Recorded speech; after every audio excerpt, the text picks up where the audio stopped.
নমস্কার। স্বরচিত লেখা পাঠ করছি। আমি কৃষ্ণা নাকশু।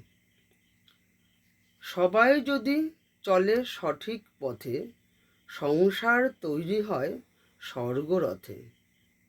যেমন ধরো, বাবা যদি খরচ দেয় পর্যাপ্ত সংসারের এবং গুরুত্ব দেয় সর্বমঙ্গল কামনাময়ী মাকে, আবার কিংবা ধরো বাড়ির ছোট্ট মেয়ে সঠিক অ্যাম্বিশন নিয়ে দিনরাত কাবার করে পঠন পাঠনে মনোনিবেশ করলে বাবা মায়ের মনে অদৃশ্য আশার আলোর প্রদীপ জ্বলে।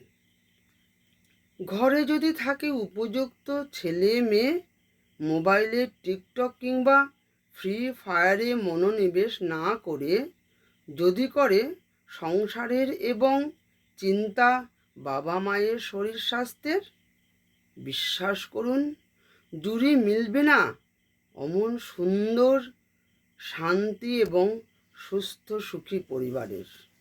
নমস্কার।